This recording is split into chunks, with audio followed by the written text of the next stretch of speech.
So I remember a few years ago, I was watching TV, and the person being interviewed was our esteemed television psychologist in charge, Dr. Phil. And Dr. Phil was asked the question, if you could interview anybody in the world, past or present, who would it be? And without a hesitation, he said, I would want to interview Jesus Christ. I would want to interview Jesus Christ, and I would want to ask him what the meaning of life is. And I remember almost immediately this welling up inside me, because my response to that is, that's the last person on earth I'd want to interview. Because, why? Because he turns our world upside down. I mean, we are usually left, when we encounter the risen Lord, with more questions than answers, our heads spinning, wondering what the heck is going on. And so after hearing that, it made me really think about things. And as we discover this morning in today's passage, we also see that conversations with Jesus are dangerous. For the world rarely remains the same after the conversation. The twists and turns and challenges and interruptions come so fast that we are left with our heads spinning and lives on the line. We end up confounded, yet claimed at the same time. One of those great tensions of our faith. And the conversation between the religious leaders and Jesus this morning has that exact same flavor. The chief priests and elders have come to trap Jesus once again about the source of his authority. It is a dangerous situation, especially for Jesus, because if he claims his own authority, he also admits to having no institutional or cultural legitimacy. And it appears to that he's acted on his own behalf, on his own purposes. And if he says it's God's authority, then he is blasphemed and violates the religious leader's jurisdiction. Jesus, however, as we have come to appreciate and know, turns the tide on the religious leaders, and he does so with a question of his own. Did the baptism of John come from heaven, or was it of human origin? It is a particularly thorny question because the answer concerns not only John, but indirectly Jesus himself. In this exchange, the interviewee becomes the interviewer. The one questioned becomes the questioner. Jesus not only avoids the trap, but more importantly, he places the question of his authority back on the religious leaders.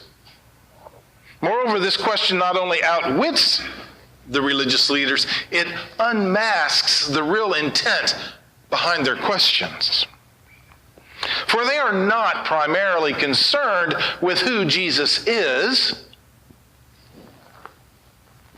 or in discovering how God wants them to treat Jesus. They are more interested in maintaining the power and authority that they have. They are concerned with the status quo of keeping order intact.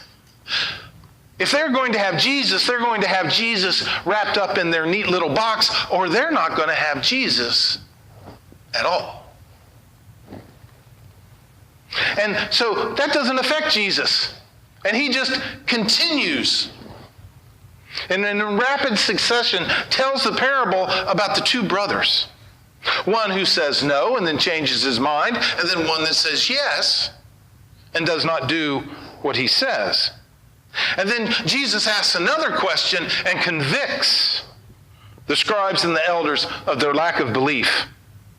And then he finally asserts that tax collectors and prostitutes will go into heaven before them.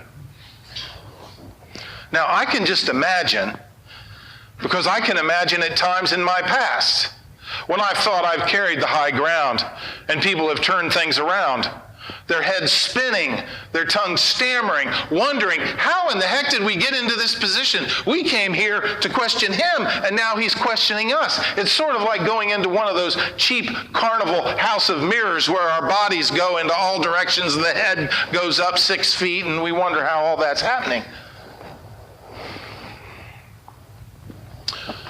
In Laura Hillebrand's book, Unbroken, it's a true story about World War II of tragedy, suffering, redemption, and reconciliation. The main character, Louis Zamperini, is an Olympic runner who was shot down over the Pacific and spent 47 days in a raft, which to this day still remains the longest that they know they've ever recovered anyone from a raft at sea. And he is rescued by the Japanese Navy, and he is then passed around from prison camp to prison camp, from prison camp all over Japan. And he is beaten. He is taken down low. He is disgraced. He loses all that is human about him. And at the end of the war, he has lost half of his body weight.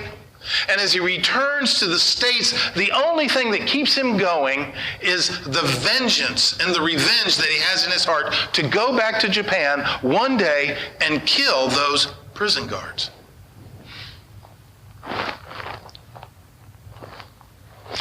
And one day, after spending so much time at these low points of his life, he finally gives in to his wife and goes to a tent revival. And at tent revival is a 31-year-old preacher who lives right over here in Charlotte, Billy Graham. And he sits there and he listens to Billy Graham for a while, and he gets so angry. He gets so mad. It brings back all these images that he had from his time in Japan, and he grabs his wife's hand and he runs towards the exit. And something makes him stop. For he remembers that those many years ago in that raft, he had prayed a prayer. And that prayer was, Lord, if you will save me from this, I will serve you all the days of my life.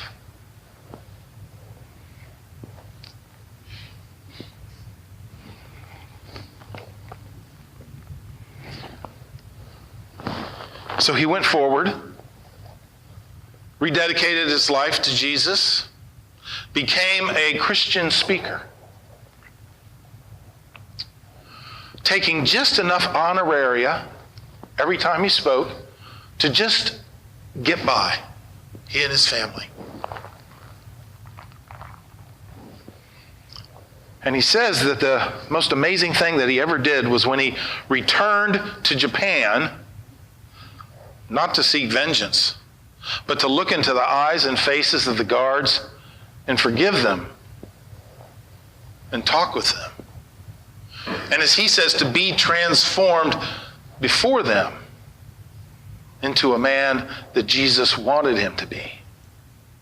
And in 1998, at the age of 81, Louis Zamperini carried the Olympic flame through the town of the prison camp that he was at last. I mean, folks, it doesn't get any more real than that. And such is the consequence for engaging Jesus, truly engaging Jesus. For Jesus is not interested in conversations about the meaning of life. Rather, he really does want our lives, ourselves, our generosity, everything that we have. And Jesus takes it. He takes that from us. because we give it freely. And he puts it in what I like to envision, this Jesus pot, and Jesus stirs it up and he gives it back to us, and it's greater than it was tenfold. Just like the story of Job almost. And before I close, I want to share another story with you about a small town preacher who's at his first church. And he gets a phone call to do this funeral for someone who is not a parishioner.